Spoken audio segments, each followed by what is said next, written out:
করেছেন।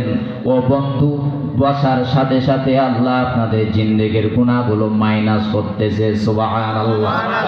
আপনাদের গুনাহগুলো ঝরে পড়ে যাচ্ছে, আর গুনাহ ঝরার যে জায়গাটা ফাঁকা আছে সেই ফাঁকা জায়গায় আল্লাহ সওয়াব দ্বারা পূরণ করে দিচ্ছে।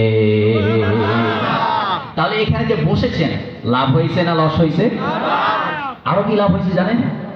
আল্লাহ রাব্বুল আলামিন ফেরেশতা দ্বারা মোবাইলে যেমন ভিডিও হচ্ছে, আমি কি বললাম না বললাম সব পরে যেমন দেখা যাবে, আপনাদেরকেও দেখা যাবে কে কোথায় বসেছিল।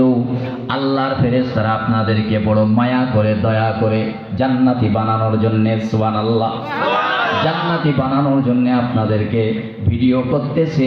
এই ভিডিওটা কোনোদিন নষ্ট হবে না। আমাদের ভিডিও তো মোবাইল থেকে ডিলিট হয়ে যেতে পারে, ফেসবুক থেকে ডিলিট হয়ে যেতে পারে রে বন্ধু, কিন্তু ফেরেশতারা যে ভিডিও করছে কিয়ামত পর্যন্ত থেকে যাবে। কিয়ামতের দিন যখন আপনি যখন মুসিবতে পড়ে যাবেন, আপনার হয়তো আল্লাহ পাক আল্লাহ তাআলা কোনো আমল হয়তো কবুল করেন নাই, আমার কোনো আমল কবুল করেন নাই, কিন্তু আজকের এই বসাটা দিল দিয়ে বসছেন, যুবক বসছে, বৃদ্ধ বসছে, সবাই বসছে আল্লাহকে খুশি রাজির জন্য। আল্লাহ রাব্বুল আলামিন কিয়ামতের মাঠে বলবেন, বান্দা কি আমল করেছো? যে আমল করেছো সবগুলোই তো তোমার, একটা আমল কবুল হয় নাই।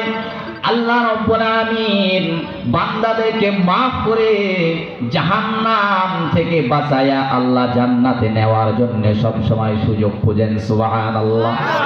আল্লাহ তাআলা আমাদেরকে বড় মায়া করে বানাইছেন, দয়া করে বানাইছেন। আল্লাহ এটা কোনো সময় চান না যে আমার বান্দাগুলো জাহান্নামে যায়। এই জন্য বন্ধু আমার, কিয়ামতের মাঠে একটা আমল হয়তো আমার কবুল হয় নাই, কিন্তু আজকে ধামিন পাকুড়িয়া মাদ্রাসার মাঠের মধ্যে, জান্নাতের বাগানের মধ্যে আল্লাহ পাক আপনাকে কবুল করেছেন, যুবকদেরকে কবুল করেছেন, মধ্যবয়সীদেরকে কবুল করেছেন। এই ভিডিওটা তো ফেরেশতাদের কাছে ঠিক থেকে যাবে। হইতে পারে আজকে বসার কারণে আমার গুনাহ মাফ হয়ে গেছে, আর গুনাহ মাফের কারণে সেই দিন আল্লাহর কাছে ভালো লাগলে এই ওসিলায় মাফ করে জান্নাতে দিয়ে দিবে। বুঝি না ভাই, আমাদের যেখানে লাভ সেখানে যায় না, যেখানে আঘাত লস সেখানে যায়। কি বলেন, ঠিক না ভাই? ঠিক। এখন যদি পা বল খেলা হইতো মাঠের মধ্যে জায়গা দেওয়া যাইতো না, ঠিক না ভাই? ঠিক করেন, আস্তে কোন শুনে নিবে না, আরো আস্তে কোন, কপাল শেষ।